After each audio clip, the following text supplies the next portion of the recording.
warahmatullahi wabarakatuh. Bismillahirrahmanirrahim. Subhanaka la ilma lana illa ma 'allamtana innaka antal alimul hakim. Allahumma shalli wa sallim ala sayyidina Muhammad wa ala alihi wa sahbihi ajmain. Amma ba'du. Yang sangat saya hormati Dekan Fakultas Kedokteran UGM, juga tri dari Profesor Zaini, Profesor Ova Amelia, yang terhormat Dr. Naini, Dr. Profesor Dr. Madharina Julia, dan semua yang hadir, termasuk teman kami Dr. Zulfikar, semua teman-teman kru, semua yang dari UGM, semua pendengar yang sangat saya hormati. Saya tidak akan cerita tentang perspektif kesehatan karena ini wilayah yang menangani kesehatan. Mereka lebih spesifik, lebih tahu. Tapi saya akan cerita tentang sejarah kurban. Tanggal 17 Juli yang lalu kami pas sowan Pak Qures Shihab. Beliau adalah teman Profesor Zaini, abahnya Mbak Ova ketika di Al-Azhar. Ketika Profesor SMA di sana, Pak Qures, itu Pak Zaini kakak angkatannya. Jadi dekat sekali, dan alhamdulillah kemarin Mbak Najwa juga sambung langsung sama Profesor Ova lewat adik saya, Mama itu. Dan ini itu Bufa, sangat penting ya. Jadi kalau dalam tradisi agama itu silaturahim adalah menyambung sesuatu yang seharusnya tersambung. Saya masih ingat pesanan Pak Zaini, berkali-kali beliau bilang saya, agama yang masuk negara enggak konflik itu diantaranya paling spesial itu Indonesia, karena para wali ini mendampingi kultur daerahnya tapi tidak benturan. Misalnya kalau orang Jawa dulu pakai sesajen di sawah-sawah, katanya dimakan penunggunya. Ya penunggunya sawah itu kalau dulu ya pikirannya itu makhluk gaib. Di era modern ya penunggunya itu ya kambing, ayam itu. Jadi ya memang yang makan itu akhirnya. Tapi dulu itu aneh, diistilahkan dimakan penunggunya. Kalimat penunggu itu apa ya gak jelas, apa dengan tanda petik, apa penunggu betul gak jelas. Wali-wali datang tidak mengkafirkan itu, tapi terus dirubah jadi sedekah ke tetangga-tangga. Jadi kultur itu enggak dilawan tapi cukup diubah, jadi makani demit menjadi sedekah ke tetangga. Nah cerita kurban juga seperti itu. Dulu tokoh-tokoh Quraisy, penunggu Ka'bah, itu dulu sudah ndak tauhid, sudah musyrik kalau dalam bahasa agama. Itu di mana-mana termasuk kebutuhan pokok manusia itu kalau kumpul-kumpul itu makan-makan. Itu mulai dulu. Terus korbannya itu ya pasti perempuan mulai dulu. Jadi hanya bagian masak, boleh makan nanti ngenteni luyan itu, ngenteni bekas-bekasnya. Sehingga yang nyortir Abu Jahal CS itu. Jadi yang kurban harus hewannya bagus, spesial, bahkan enggak boleh dikawinkan. Hewan yang mau dikorbankan itu enggak boleh dikawinkan, enggak boleh pernah dikendarai, enggak boleh pernah dipakai bajak sawah dan sebagainya. Semuanya serba spesial. Nanti dikorbankan di Ka'bah, yang dijual Ka'bah. Nah pertanyaannya, Ka'bah ini enggak pemakan daging, yang untung ya ketua-ketuanya ini. Karena Ka'bah tidak doyan daging. Dan itu ya di atas namakan Allah, ini demi taqarrub ila Allah, demi itu. Sehingga mereka bilang waqalu hadhihi an'amu wa harsun hijrul la yat'amuha illa man nasa'u bi za'mihim. Ini hewan kurban harus spesial dan yang berhak makan hanya orang-orang spesial, yaitu para penunggu Ka'bah, para sadanatul bait. Tapi karena mereka sudah tidak benar, tidak jujur, Islam mau merubah tradisi itu. Tapi kalau tradisi itu dirubah, maka Islam akan terkenal pelit, karena dari acara makan-makan menjadi tidak ada makan-makan. Jadi kadang kebenaran itu harus diganti dengan sesuatu yang tidak ekstrim, karena tadi dari acara makan-makan menjadi sama sekali nggak makan-makan. Maka terus diganti oleh Islam dengan kalimat udhiyah, dengan kata kurban. Nah kenapa itu harus terjadi? Karena kurban itu sebetulnya syariatnya Nabi Ibrahim, di mana orang Mekah itu memang turunan Nabi Ibrahim, sehingga sisa-sisa makan-makannya masih. Cuma mulai ada melenceng, ada sesajen, ada khurafat, ada bid'ah. Kemudian itu mulai masalah. Terus Rasulullah Muhammad SAW datang ingin benahi itu. Tapi yang dibenahi adalah menghilangkan kemusyrikannya, bukan makan-makannya. Akhirnya diganti oleh udhiyah. Nah, kenapa ada kurban? Kalau dalam banyak literatur, Nabi Ibrahim alaihissalam itu nabi yang paling dengan tanda kutip mengklaim kalau beliau itu orang paling sayang kepada Allah, paling dekat kepada Allah. Enggak ada yang dicintai selain Allah. Beliau memaklumatkan itu baik secara lisan maupun di gemuruh hatinya, di bisikan hatinya, di detak jantungnya, pikirannya seperti itu. Pas itu beliau belum punya putra karena beliau termasuk lambat punya anak. Suatu saat ditakdir punya putra yaitu Ismail. Pas seneng-senengnya jalan, pas seneng-senengnya punya anak, sama Allah disuruh nyembelih. Anak kamu harus kamu sembelih. Ibrahim kaget. Kenapa ya Allah? Kamu adalah orang yang sering ngomong bahwa yang paling kamu cintai saya. Tapi setelah ada anak kamu, kayaknya enggak. Protes Nabi Ibrahim, Pak. Yang benar Gusti, iya harus anak kamu. Karena beliau kadung janji, kadung komitmen yang paling dicintai Allah, tidak ada yang lain. Saya akan mencintai engkau ya Allah, meskipun harus mengorbankan anak saya. Singkat cerita terus disyariatkannya kurban itu.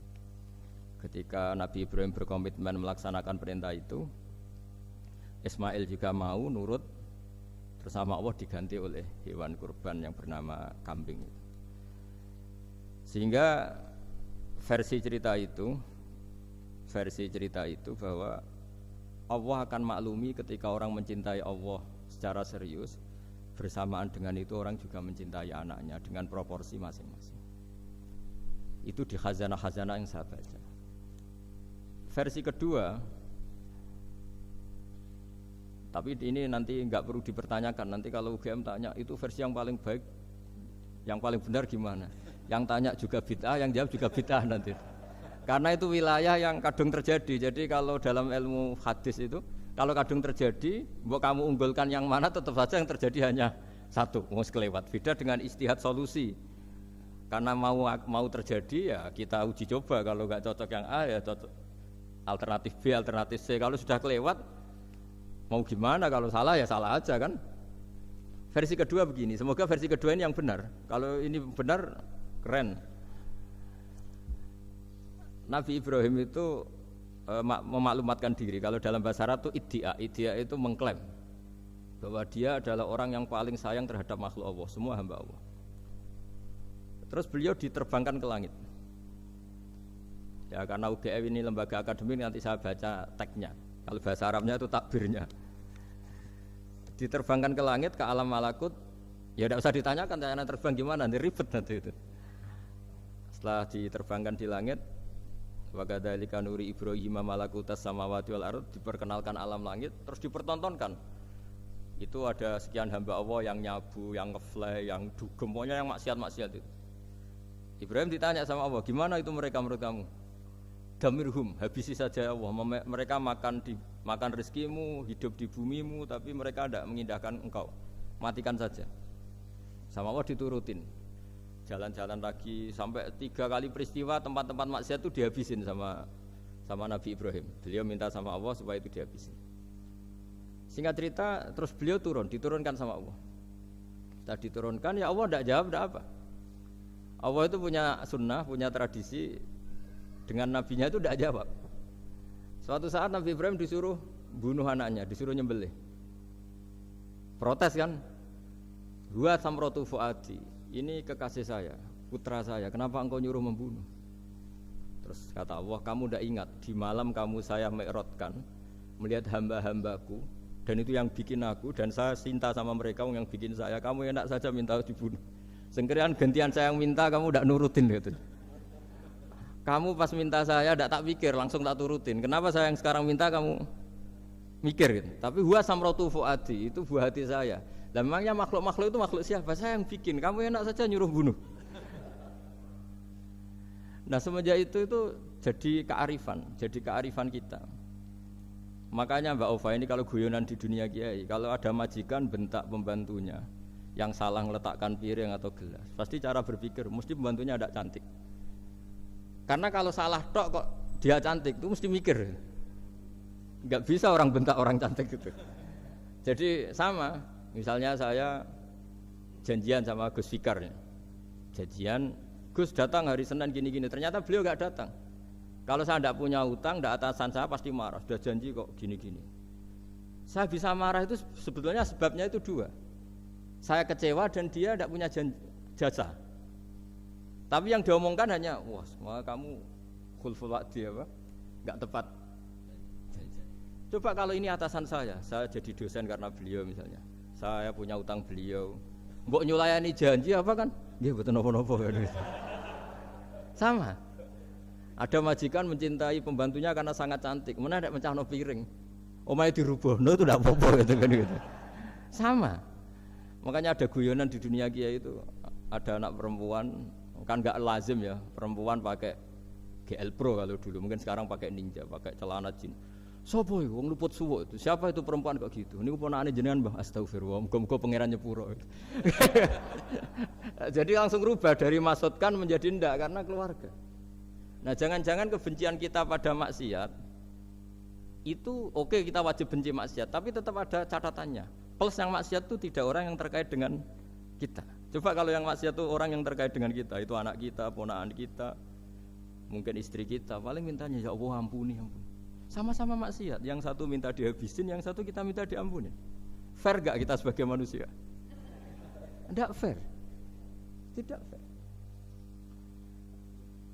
Nah, iya gak fair ya?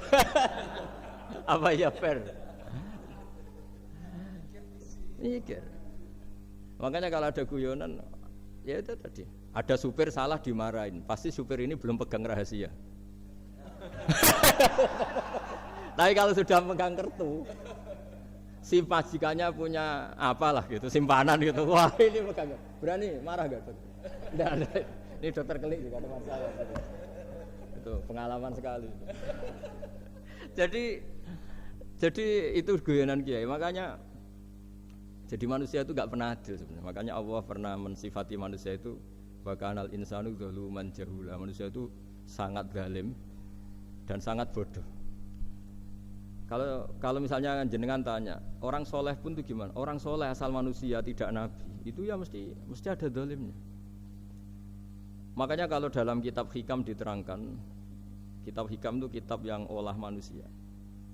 Itu menyebut begini, manusia itu siapa? Dijawab, manusia itu mangkanat mahasinuhu masawiyah. Orang yang ketika baik saja salah, apalagi ketika salah. Kita misalnya punya toko laris itu. Doanya mustajab, laris, pembelinya banyak, kualitasnya bagus. Pasti ada toko sekeliling yang megap-megap karena orang sekarang ke kamu kan gitu. Sama di kampus ya gitu, kalau ada kampus besar yang lain pasti kemahjub, terhalangi karirnya di semua. Sehingga orang supaya terus merasa salah, Rabbana dzalamna anfusana, meskipun kita sedang benar pun. Saya termasuk kiai yang kalau ngelepas haji, mungkin yang haji itu mangkel. Karena saya tidak pernah muji-muji haji, meskipun saya melepas orang haji. Umumnya kiai kalau ada orang haji kan dilepas haji mabrur, tidak ada lain balasan kecuali surga. Saya itu karena pernah kecil, pernah dengerin masyarakat. Itu ngenes ketika si kiai pidato tadi ternyata ngenes. Ngenesnya seakan-akan surga itu hanya milik yang haji. Wah, nak koyo kula sepundi Gus, wong kula ora kelar kaji. Semenjak itu setelah saya jadi kiai ya dendam juga. Akhirnya setelah saya jadi kiai kalau ngaji, orang yang haji mabrur balasannya surga, orang yang fakir sabar juga surga, orang yang sering dimarahin istri juga surga. Katanya pokoknya surga terus. Sampai yang mau haji itu, Gus, gimana kok bahas kita kok sama dengan mereka? Ya karena saya ada ulama pesanan kata saya gitu. Jadi artinya gini. Ketika Anda muji ibadah haji, jangan kira yang ngenes tidak banyak, yang ngeluh juga banyak, karena mereka ada takdir gak mampu haji. Itu hebatnya Islam. Islam juga datang dengan solusi-solusi, misalnya Jumatan itu hajinya orang miskin, orang yang ingat Allah mulai subuh sampai matahari terbit juga sama dengan umroh. Jadi karena tidak semua orang itu mampu haji.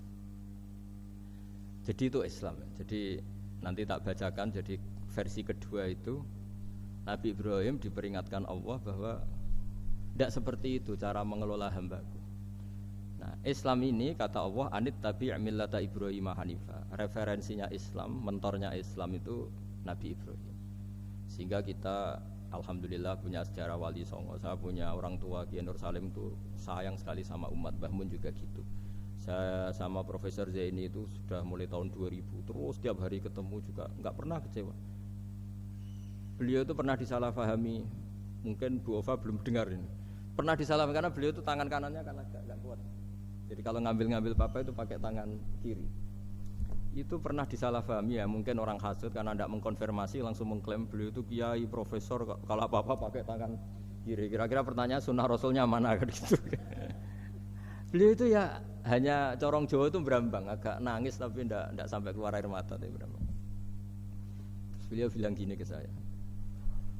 Nah, seharusnya gimana Mas Pak? Ya kalau Pak Zaini ingin jadi wali ya tidak usah menjelaskan. Kalau Pak Zaini ingin menjelaskan berarti ingin diakui makhluk. Tapi kalau nggak dijelaskan mereka salah paham terus. Tapi cepat jadi wali karena sudah mulai mengabaikan apa kata mereka. Tapi kalau menjelaskan ya enggak, ya lama jadi walinya. Tapi bagusnya orang nggak salah paham. Pak Zaini tertawa-tawa. Jadi wali apa enggak? Jadi saya tuh lama sekali sekamar dengan beliau ada di Badan Wakaf ya Mas Fajar ya. Badan Wakaf yang atas itu kan dulu tempatnya Pak Rektor kan kosong. Nah itu kita tempati sama Pak Zaini bertahun-tahun tiap hari diskusi.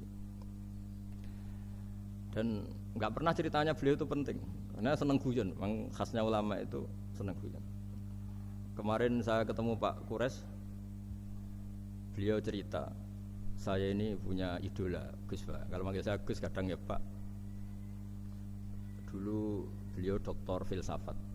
Lama-lama jadi Syekhul Azhar. Itu kalau ke kuliah pakai bis, kata Pak Kures pakai bis. Suatu saat di Al Azhar itu kan beda dengan di yang lain ya, agak-agak modern. Si gurunya ini, beliau itu karena banyak yang berdiri, beliau duduk ada perempuan berdiri, terus yang lelakinya berdiri, terus jatah duduknya dikasihkan perempuan. Perempuannya itu pakai pakaian yang agak minim, agak seksi lah agak minim. Terus si Syekhul Azhar tadi saat itu belum Syekhul Azhar, punya 2 permen. Ini ceritanya Pak Kures punya 2 permen terus. Yang satu sudah dibuka, yang satu masih bungkusan masih ditawarkan. Silakan Mbak kamu milih yang mana? Milih yang masih itu. Padahal bukanya itu supaya lebih gampang. Ternyata milih yang masih bungkusan. Kenapa Mbak? Ya ini lebih steril karena pakai bungkus kan. Oh iya. Itu pelajaran itu. Terus Pak Kures nantang saya. Gus Pak punya enggak cerita tandingan? Wah kalau saya kebalikannya Pak.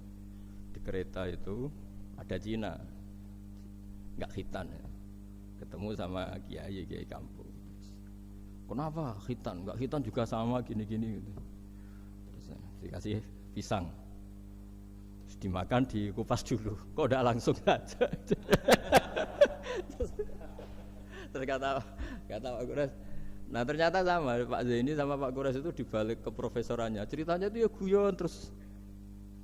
Karena memang agama ini itu kalau masalah kebenaran itu serius, tapi dibalik kebenaran ini yang perlu dicatat oleh semua yang mencintai agama ini bahwa Allah itu tidak butuh taat kita dan Allah tidak akan gagal sebagai Tuhan karena maksiat kita.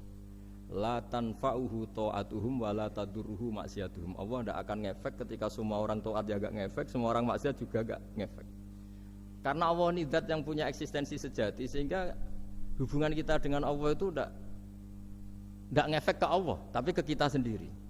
Sehingga mereka lebih rileks karena enggak merasa harus mati-matian bela Allah. Allah tetap Al-Qayyum, zat yang bisa berdiri sendiri. Sehingga di kitab-kitab itu ada bab namanya Mizahun Nabi, guyonan-guyonan Nabi. Itu ada babnya sampai di kitab Ihya, di kitab banyak lah kita.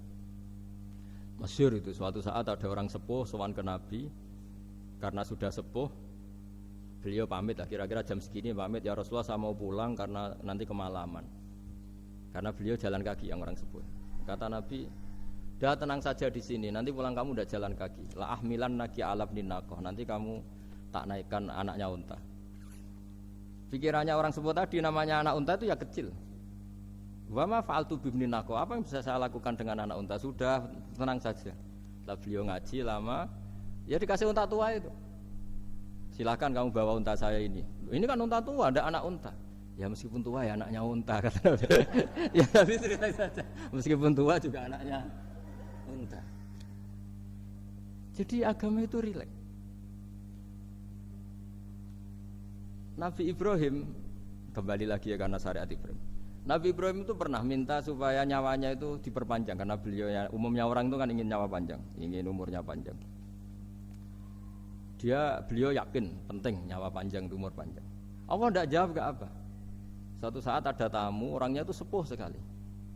Nabi Ibrahim karena orang yang sangat menghormati tamu dikasih kurma, anggur. Itu setiap dimakan dikunyah meler lagi keluar. Karena sudah sepuh, nggak ada giginya, dikunyah keluar lagi. Itu jawabnya Nabi Ibrahim, ya Allah, masuk lagi ke kamar, sholat lagi, mengcancel doa panjang umur. Katanya Ibrahim, oh jenengan jawab toh. Gitu. Artinya kalau ingin tua sekali ya nasib kamu kayak itu gitu. Jadi karena beliau tahu itu jawaban terus masuk kamar, oh jawab tuh Gusti jenengan, terus membatalkan doanya. Itu Nabi Ibrahim. Kalau orang sekarang enggak, ndonga ngarani, ya tua ya tetap sehat, tetap wah itu. Itu lebih ribet itu. Iya, jadi karena doa itu kalau enggak diperjelas itu ya repot. Ini cerita supaya kita berislam itu ceria. Saya Mbah Mun itu meskipun kiai top, senengannya nggih guyon bapak saya. Tapi guyon itu ada yang wajib. Saya dulu itu janggal. Ini cerita ya, mungkin kalau di kampus-kampus umum agak asing, tapi ini cerita. Nuduh zina itu dosanya besar sekali. Saya ulang lagi, nuduh orang lain zina itu dosanya besar sekali. Disebut bab qadzaf. Saya pernah menjumpai 3 kiai besar Bu Ova, 3 kiai besar. Kiai top semua. Di majelis itu ada gosip bahwa si A itu punya selingkuhan sama Sri itu misalnya atau siapalah dengan perempuan. Itu kalau di Arab itu senengannya pakai Salma, Laila Majnun Salma. Kalau di Jawa itu kasihan korbannya itu. Ya, tapi itu contoh saja. Ya.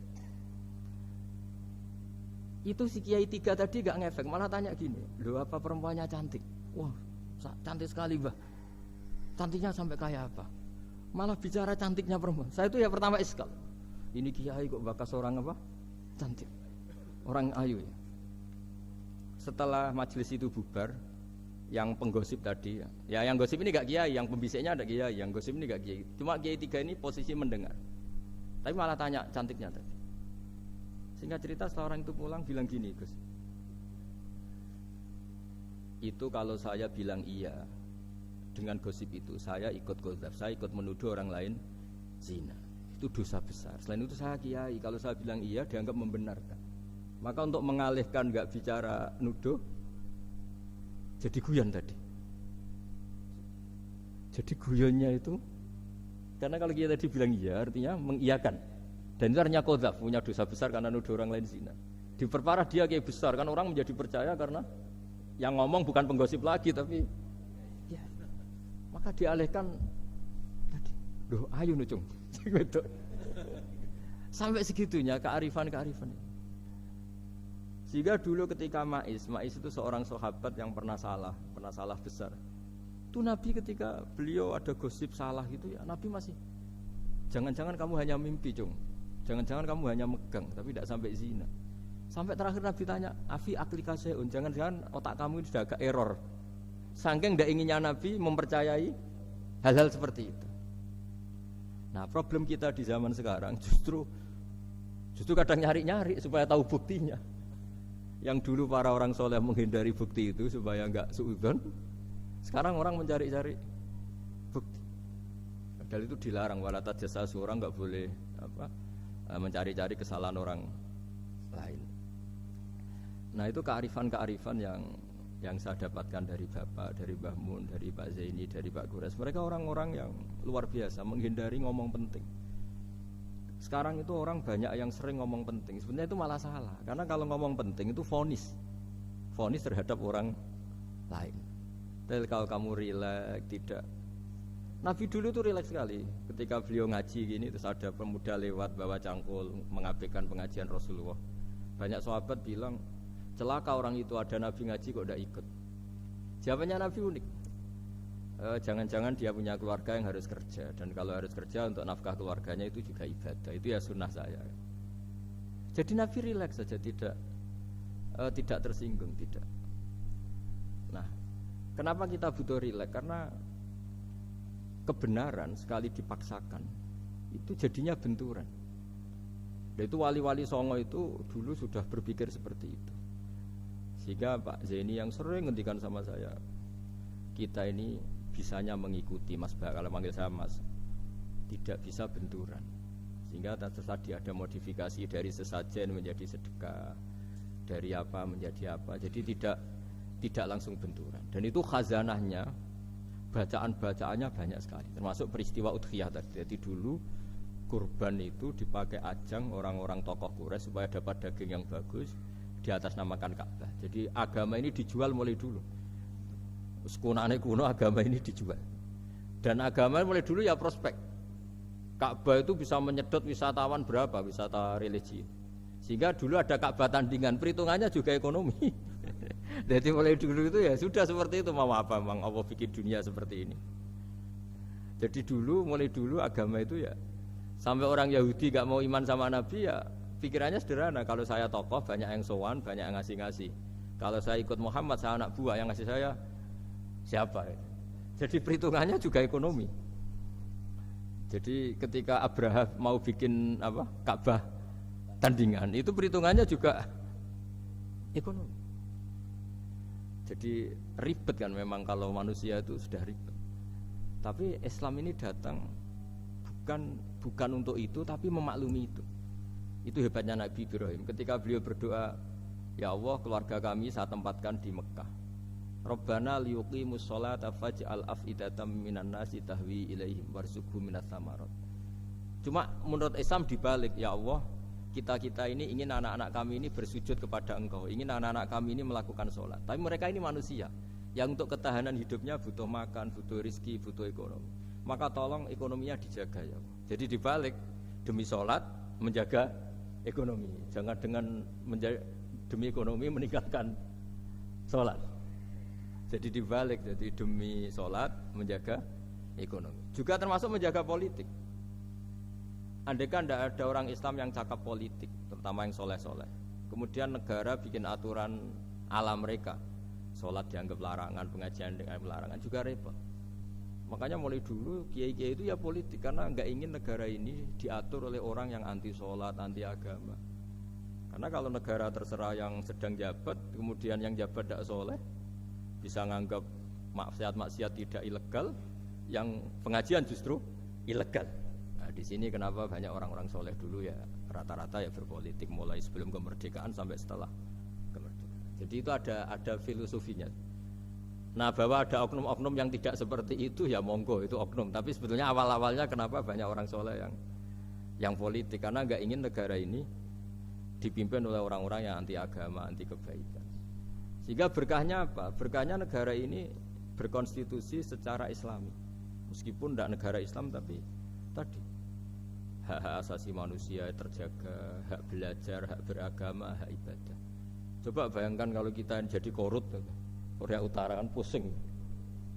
Jadi, nah itu uniknya, lagi-lagi ini cerita uniknya. Itu mulai dulu itu tidak ada benturan. Ketika ada Masumi, ada Partai NU, ada macam-macam. Muhammadiyah datang di Jogja itu Mbah Ahmad Dahlan itu teman dekatnya Mbah Hasyim. Saya tahu banyak tentang, namanya dulu Darwis.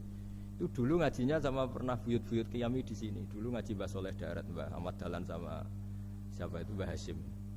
Ketika di Mekah yang Mbah Ahmad Dahlan ngaji Syekh Khotib Minangkabau itu ya sama Mbah Hasyim. Nah kebetulan Mbah Ahmad Dahlan hidup di Jogja yang zaman itu sudah khurafatnya kayak apa, karena ada sistem agama yang sangat, menurut beliau sangat jauh dari Islam yang murni. Terus beliau revolusinya seperti itu. Yang Mbah Hasyim tempat di Jombang. Nah itu kan murni ilmu sosial, murni muqtadul hal. Terus beliau punya metode yang berbeda, tapi nggak masalah, mulai dulu nggak masalah. Kemudian jadi kalau yang kadang-kadang memasalahkan tuh ya memang yang nggak tahu masalah. Sebenarnya dulu itu ya biasa aja, karena ya itu urusan metode, urusan. Saya teruskan masalah udhiyah. Jadi yang diceritakan Nabi Ibrahim tadi, bahwa benci seseorang kita atas namakan maksiat itu tidak segampang itu. Karena jangan-jangan kebetulan yang maksiat itu keluarga kita. Apakah kita punya kebencian yang sama saat yang maksiat itu keluarga kita, atasan kita, teman kita? Ya kayak tadi. Kalau saya corong jodi belenjani janji, ada orang janji sama saya nggak tepat waktu, saya bisa marah itu pasti sebabnya jelas. Itu bawaan saya nggak berjasa sama saya. Kalau kata dokter Klik nggak cantik ya. Tapi kalau itu orang yang misalnya rektornya bilang, maaf ya saya tidak bisa datang hari ini, tidak apa-apa. Pasti manut itu. Atau yang nyulain janji kiai itu, cuma ngurus itu teko itu. Ini betul apa-apa.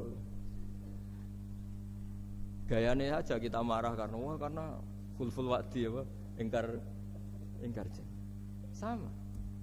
Intinya Nabi Ibrahim itu coba kalau yang maksiat itu anak kamu berharap saya ngasih tobat kan, bukan langsung tak habisin kan. Intinya Allah ingin bilang ke Nabi Ibrahim, andai kan yang maksiat itu anak kamu, ingin saya menghabisi apa tak kasih tobat? Ya kasih tobat ya. Ya seperti itu saya yang bikin. Maka di Al-Azhar sana kalau cerita orang-orang alim itu masyhur.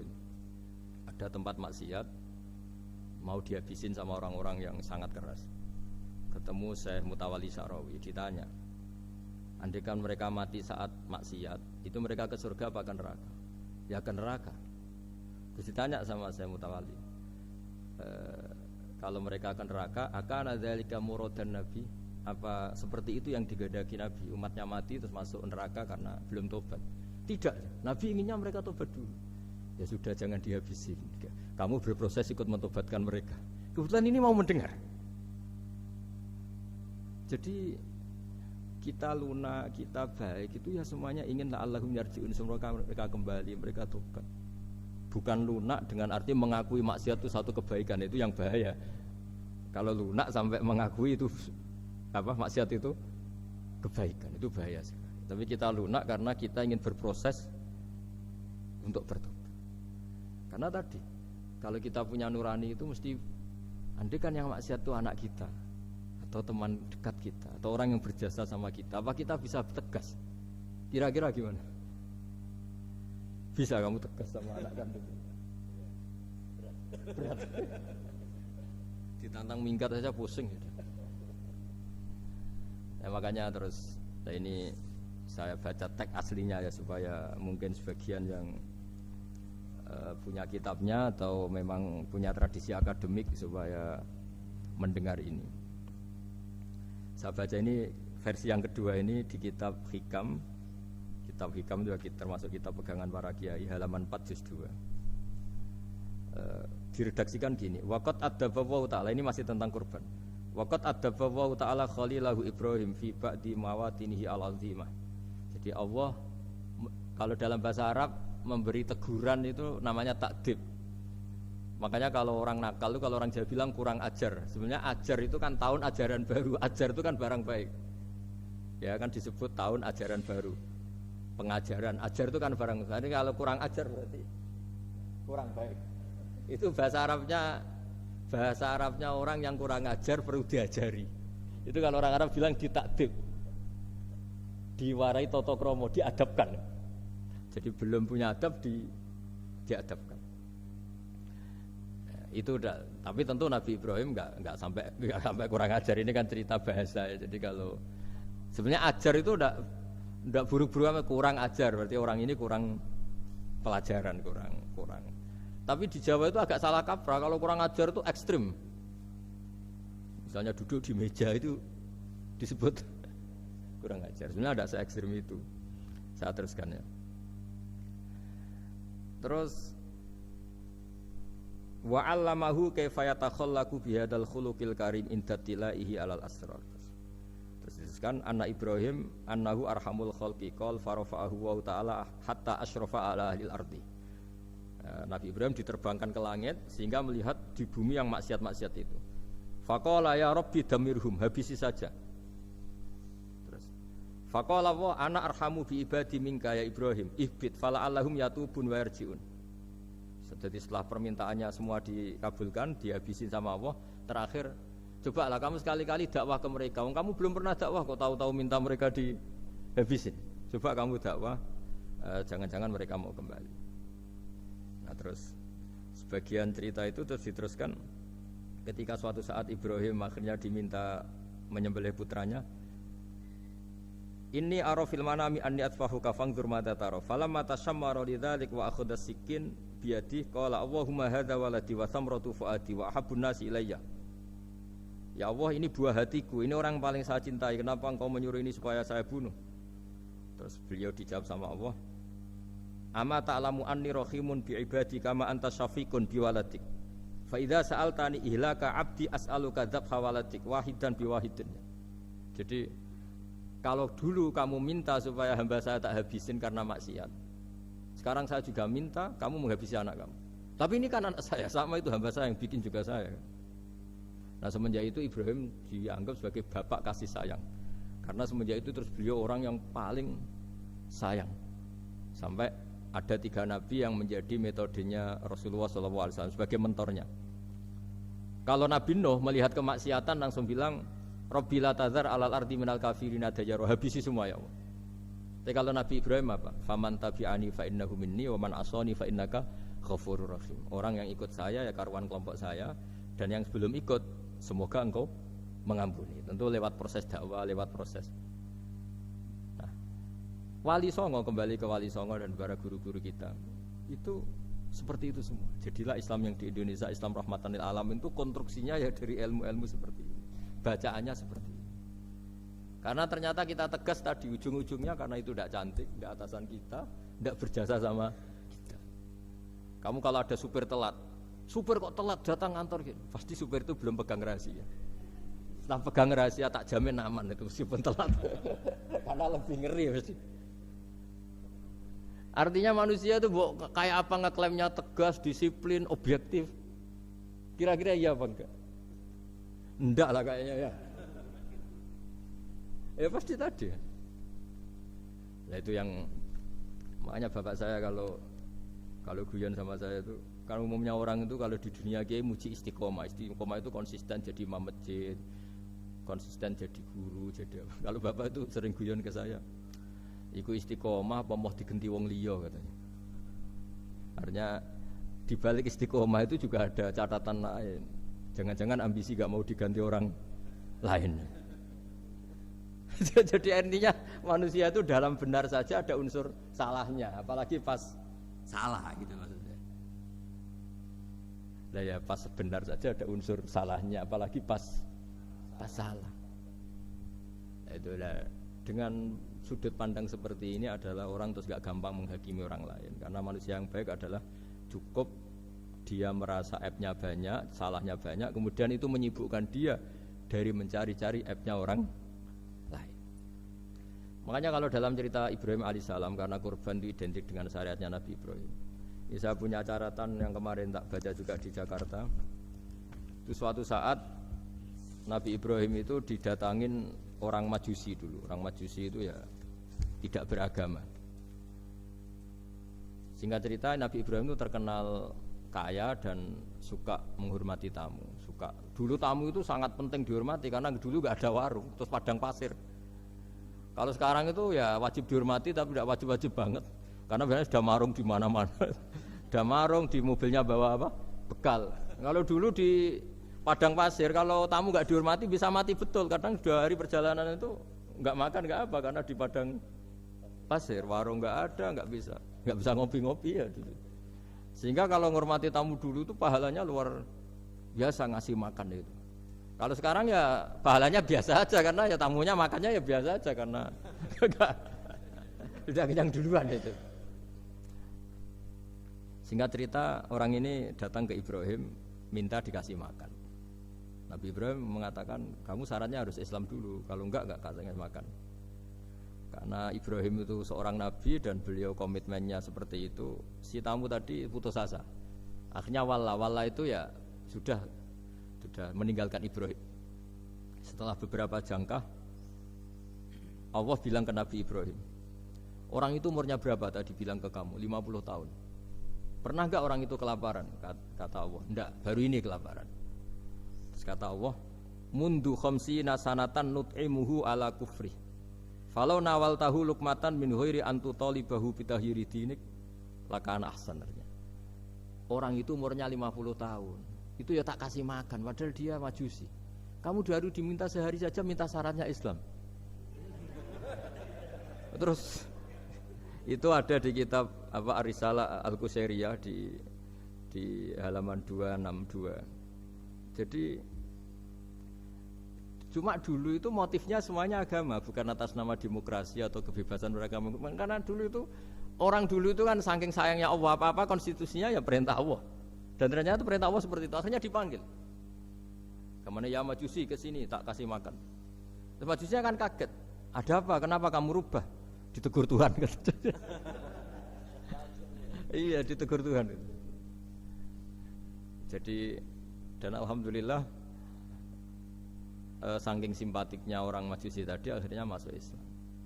Sama itu kan mirip orang Yahudiyah atau Yahudi itu yang tanahnya itu diambil ya sama Amr bin As untuk perluasan masjid di Mesir.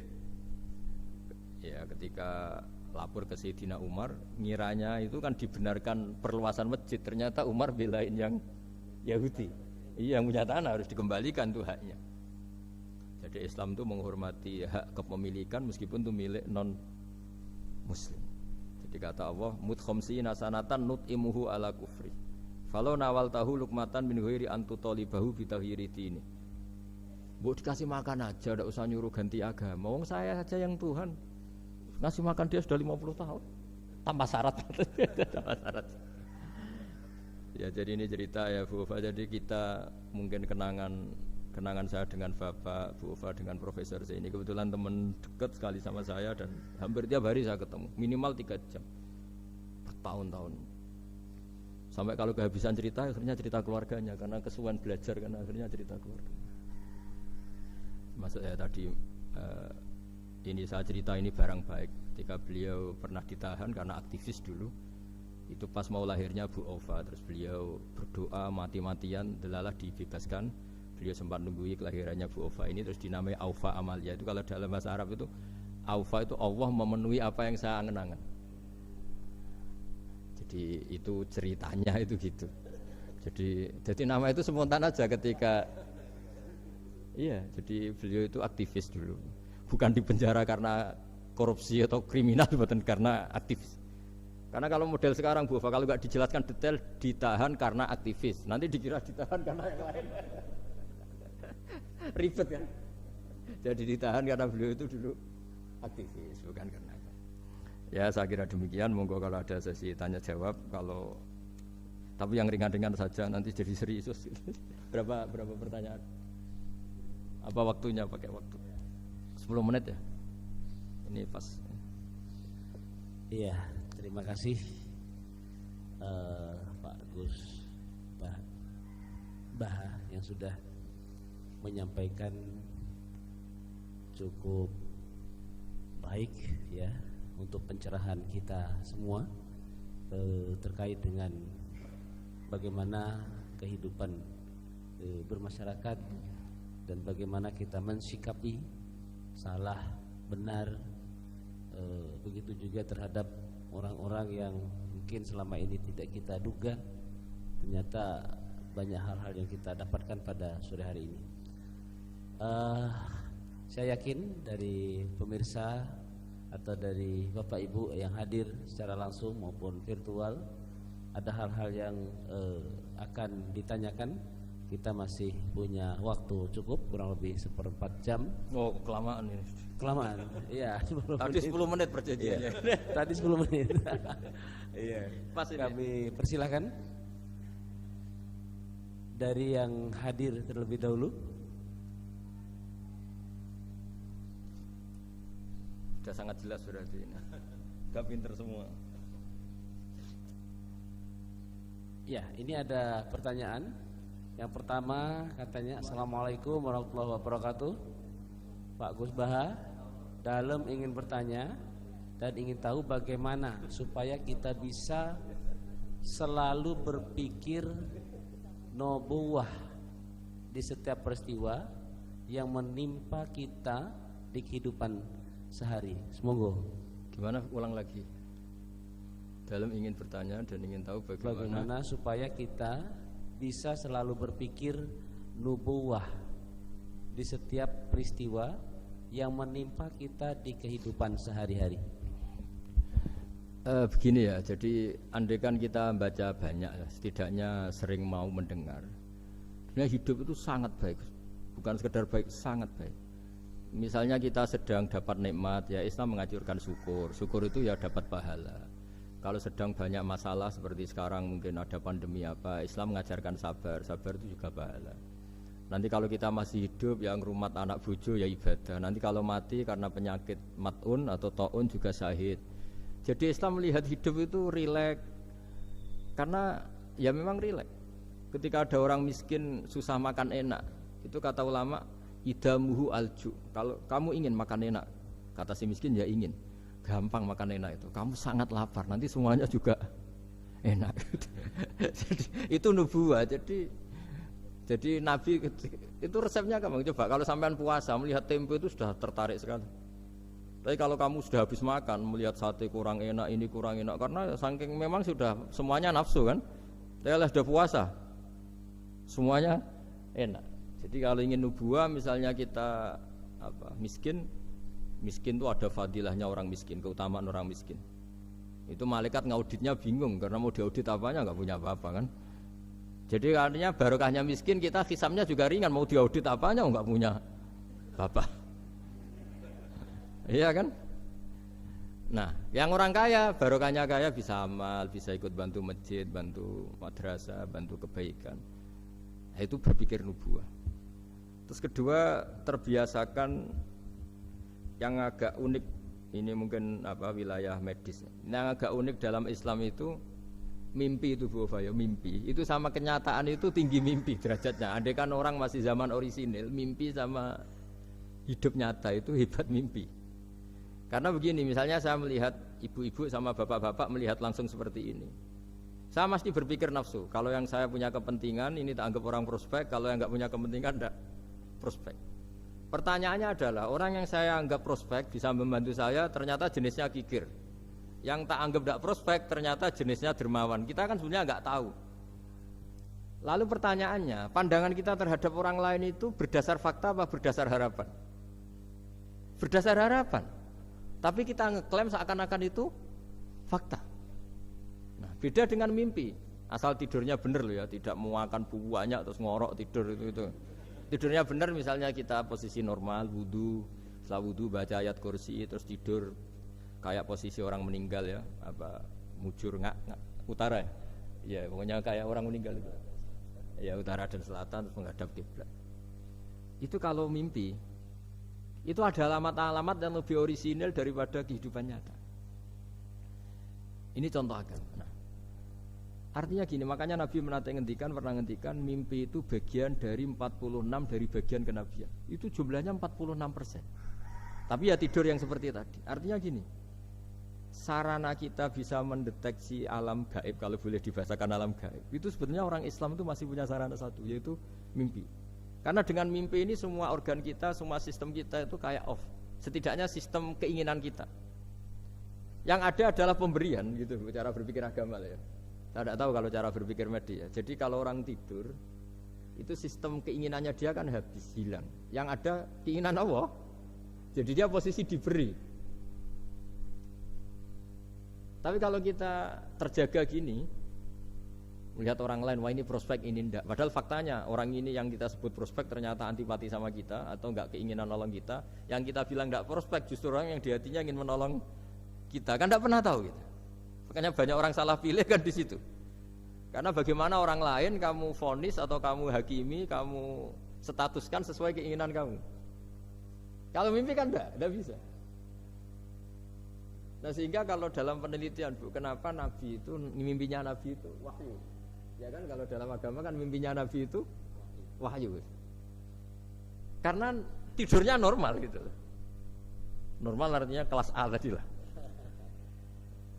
Makanya banyak orang awam pun yang wah sing tak sekseni persis mimpiku, yang saya saksikan persis mimpi saya. Orang awam saja ngalami apalagi yang Nabi. Nah, artinya untuk mendeteksi nubuah selain tadi ya, Kita kan seperti yang saya ceritakan berkali-kali. Kalau ingin nubuah itu sebenarnya gampang. Maksudnya bermental nubuah. Kalau saya sekarang hidup, ya anggap saja bisa melakukan kebaikan lagi. Kalau sekarang saya mati atau akan mati, anggap saja mati itu mengakhiri semua potensi keburukan Anda. Sekarang mungkin kita ada zina, ada korupsi, ada maling, tapi siapa yang bisa menjamin bahwa kita tidak akan maksiat di masa depan? Dengan mati potensi itu hilang. Makanya Nabi melihat mati itu ya sederhana. Wa tawaffani idza kanatil wafat khairan li. Ya Allah, hidupkan kami ketika hidup kami menambah kebaikan. Matikan kami jika mati itu mengakhiri kejahatan. Jadi Allahumma ij'alil hayata ziyadatan li fi kulli khairin wal mauta rahatan li min kulli syarrin. Ya Allah, ketika saya hidup, dianggap saja ini potensi menambah kebaikan. Kalau saya mati, dianggap mawon mengakhiri semua kejahatan. Sehingga ya mati itu pasti baik. Makanya kalau ada koruptor, ada preman mati, kalau kiai-kiai saya baik ya, sampai orang-orang tidak ikhlas. Baik di mana orang penjahat gini? Padahal kiainya di hatinya, ya baik sekarang tidak penjahat lagi, sudah mati. Nah itu ada ilmunya sebetulnya, karena kematian itu punya sisi positif. Orang tidak bisa jahat lagi. Ya saya kira dulu. Oke, ini ada pertanyaan berikutnya, Pak Sa. Ketika kita menyembelih sapi atau kurban yang kita kurbankan, kalau dilihat tampilan itu sehat ya, namun ketika disembelih itu ada beberapa bagian, misalnya hati, limpa itu terpesi cacing. Apakah yang sebagian terpesi ini membatalkan syarat kita kurban? Setelah itu apakah kita akan mengganti hewan atau bagaimana? Makasih. Kalau Islam ya, Islam kan istilahnya masyhur itu ya dalam pegangan ilmu usul fikih. Nahnu nahkumu bidzahir, kita ini hanya berpegangan yang kita lihat. Jadi kalau secara medis, secara apa sudah diperiksa oleh dokter-dokter hewan dinyatakan sehat, ya itu sah. Bahwa faktanya nanti ada limpa atau hati yang terinfeksi, ya itu gak usah dimakan tentu, tapi korbannya tetap sah. Nah beda dengan misalnya suatu saat mungkin ya ada satu kemampuan observasi medis yang komprehensif sampai hewan yang lahirnya sehat bisa dideteksi ini ya mungkin kalau milih itu karena harga murah ya menjadi dasar kan, karena motifnya kikir. Tapi kalau dari awal tidak tahu ya tetap sah itu tetap sah. Ya, sambil nunggu pertanyaan, ini ada beberapa mungkin titipan pertanyaan. Titipan pesanan Pesanan ya. Sudah kayak partai politik. Bahwa ya kalau dulu kan misalnya Nabi Ibrahim itu memang orang yang sudah Islaminya kuat, dengan Allah itu memang sudah percaya dan memang pasrah gitu ya. Ketika ingin menyembelih putranya itu adalah untuk peningkatan keimanan atau ketakwaan. Nah kira-kira dalam aplikasi sekarang, kira-kira apa yang kira-kira bisa menyamai seperti itu? Kita misalnya sebagai orang kesehatan, sebagai pendidik, mungkin sebagai karyawan, kira-kira apa yang menyamai keimanan atau ketakwaan seperti itu, Pak? Oh ya, jadi saya punya kitab namanya Khilyatul Auliya. Di situ ada beberapa catatan orisinil ya yang ada di kitab Taurat, Injil yang masih orisinil. Karena perawinya, pencatatnya itu orang yang Coro Jawa menangi lah, yang pernah neliti itu. Itu diantara yang diceritakan di kitab-kitab itu adalah memaklumatkan diri, bikin sarana publik yang mudah dimengerti. Jadi kita pakai contoh yang awam saja ya. Kita tahu kalau itu bidan karena di situ ditulis bidan siapa, Sri Handayani misalnya. Di situ dokter gigi ditulis dokter gigi. Kita tahu itu dokter gigi. Toko juga gitu, ini toko bangunan. Terus kita tidak salah pilih. Masa beli lipstik di toko bangunan? Semua itu barokahnya tulisan, itu. Barokahnya maklumat. Itu. Nah, dulu yang dituhankan itu berhala. Berhala itu barang fisik muncul. Akhirnya nggak ada pilihan lain orang menyembah berhala karena itu yang dimunculkan. Sehingga agama ini syaratnya harus muncul. Yuzhirahu ala dini kulli. Agama ini harus muncul. Zuhur itu maknanya muncul. Makanya dikatakan waktu sholat zuhur karena di mana waktunya sangat jelas. Karena maknanya zuhur itu muncul. Nah, Nabi Ibrahim itu nabi yang setiap malam munajat itu doanya gini ya, enggak doa ya, kayak bergumam emosi. Tapi emosinya Nabi. Ya Allah, dunia ini tidak fair. Engkau zat yang begitu penting. Engkau Tuhan yang mengatur alam raya ini. Kemudian orang tidak mengenali engkau. Coba betapa buruknya bangsa Indonesia kalau nggak tahu kalau presiden itu Pak Jokowi misalnya. Atau orang UGM nggak tahu rektornya itu Pak Manut misalnya. Dekannya Bu Ova di kedokteran. Itu kan lucu. Atau anak kamu nggak tahu kalau kamu orang tuanya. Itu kan mangkel loh betul itu. Tahu saja enggak. Nah, Ibrahim itu tiap malam gitu. Dunia ini tidak fair. Engkau Tuhan yang begitu penting menciptakan langit bumi, kemudian manusia itu tidak mengenali engkau. Bahkan menyembah selain engkau. Wah, itu nah, supaya Allah diketahui gimana? Terus ada simbol-simbol itu. Ada masjid, ada pengajian, ada macam-macam. Nah, ilmu sosial juga gitu. Mungkin ya banyak lah orang yang tanpa kurban pun sedekah daging sama tetangga atau ngasih uang sama temannya untuk nyate gitu. Tapi ini nggak bisa dimaklumatkan. Yang bisa dimaklumatkan adalah pas udhiyah, pas kurban.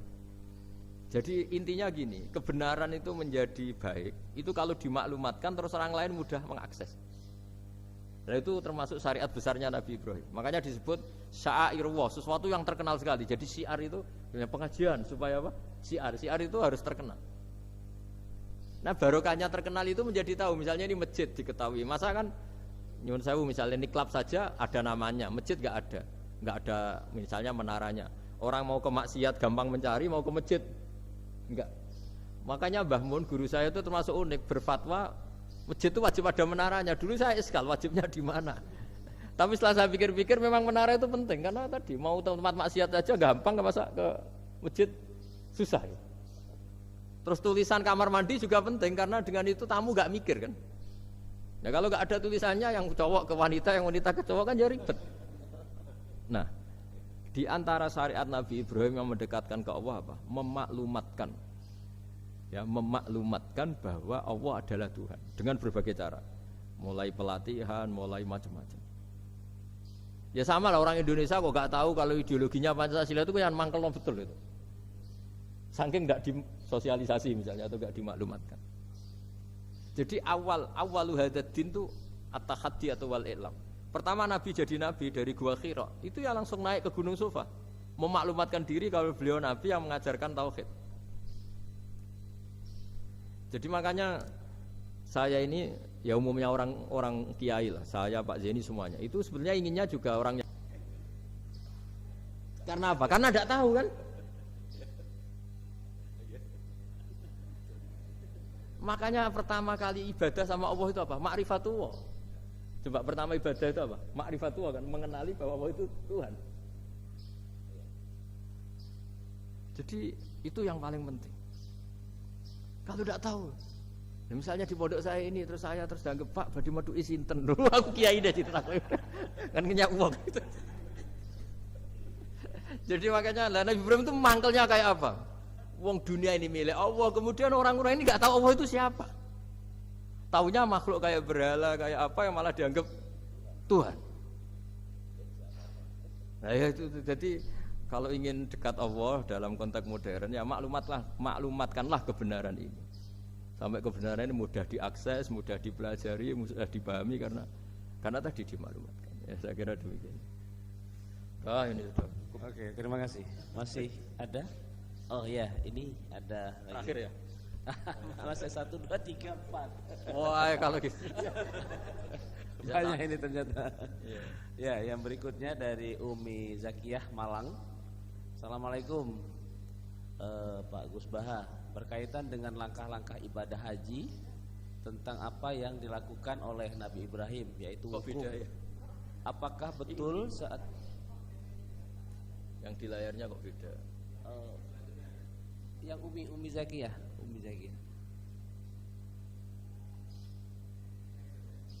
Next.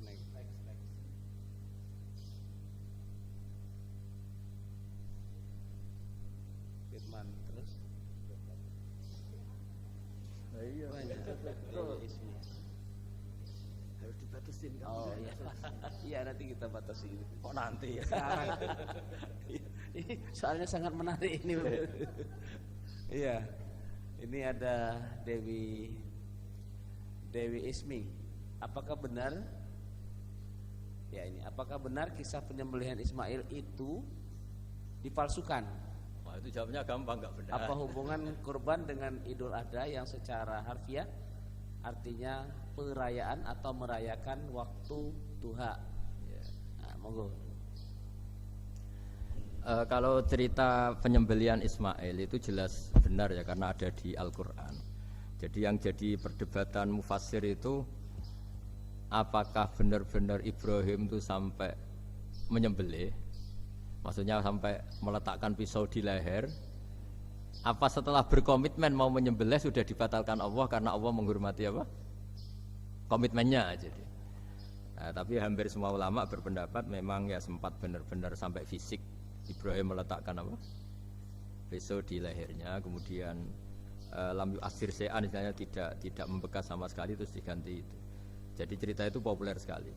Tapi yang penting adalah tadi cerita saya bahwa itu karena Ibrahim pernah mengklaim beliau cinta Allah itu enggak tertandingi oleh makhluk apapun. Terus diuji ketika punya anak, mencintai anaknya. Terus diuji dengan cara kalau kamu betul hanya mencintai saya, ya anak kamu sembelih gitu. Ternyata mau juga, berarti betul gitu. Tapi setelah betul ya sudah tetap normal lah tetap. Tapi tidak usah dipraktekkan nanti kalau. Terus kalau masalah udhiyah itu bukan kaitannya dilakukan waktu duha, memang duha yudhi tadkhiyatan itu artinya ya menyembelih yang memang kebetulan waktunya setelah sholat. Nah, waktu sholat itu kemudian bisa dibahasa Arabkan waktu duha. Jadi ya memang saling terkait.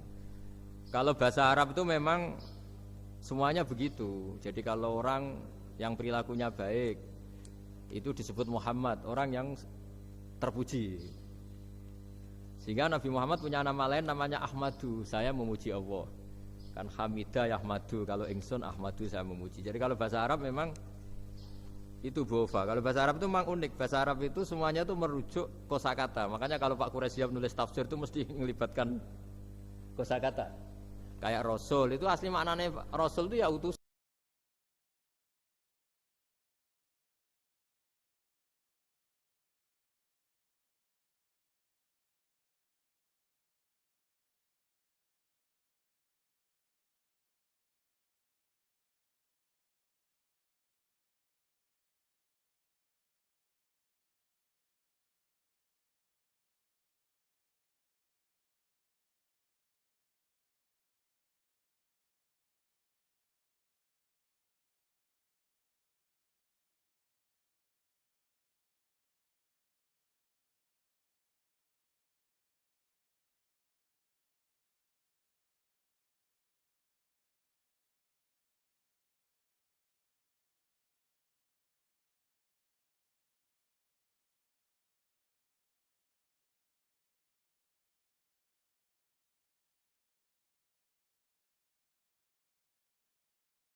dapat istrinya orang.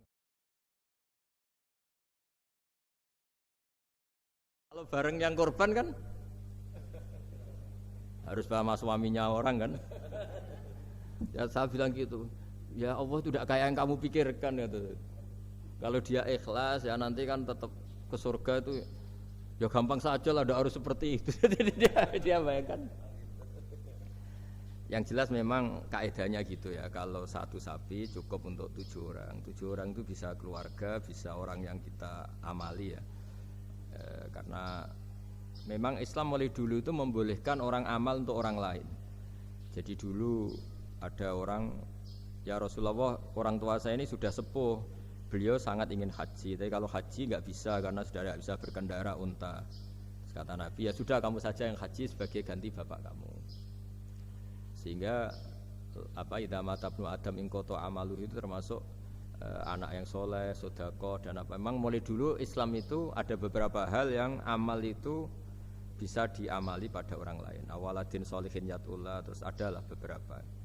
Nah korban juga gitu. Biasanya anak-anak yang soleh itu perasaannya dulu bapak kami miskin, nggak mampu berkorban, nggak mampu akikah. Biasanya anaknya terus melakukan itu untuk bapaknya.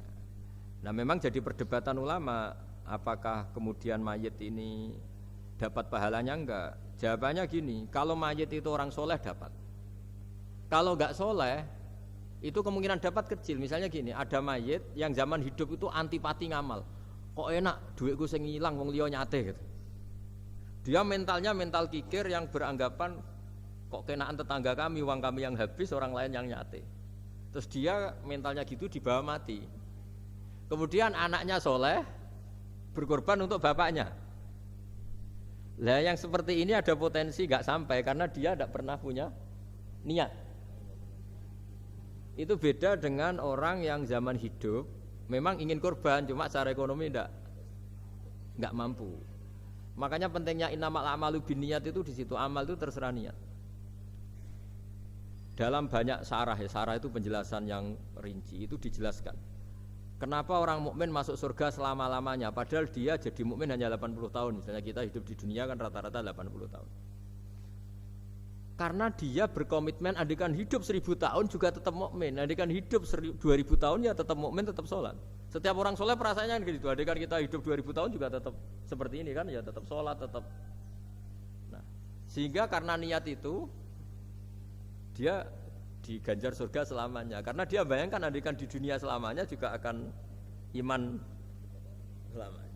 Nah, orang kafir juga berkomitmen gitu, yang belum rubah maksudnya. Kalau dia hidup ya akan kafir terus. Ya, makanya dia kafirnya 80 tahun, misalnya hukumannya juga neraka yang lama sekali karena. Nah, kira-kira itulah. Makanya kalau mayat tidak soleh ini kita yang sebagai ulama berdebat karena tadi. Itu kan ibarat gini, ada mayat sama sekali nggak pernah sholat, bahkan dulu itu mengkritik orang sholat. Terus dia mati, anaknya jadi orang soleh sering tanya saya, Gus sholatnya bapakku tak kodoin ndak? Wong era sholat kodoin yuk kaku hati kan?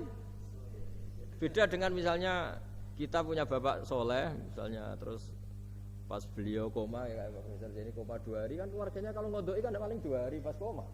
Lah ini orang nggak sholat mulai kecil sampai tua sampai mati.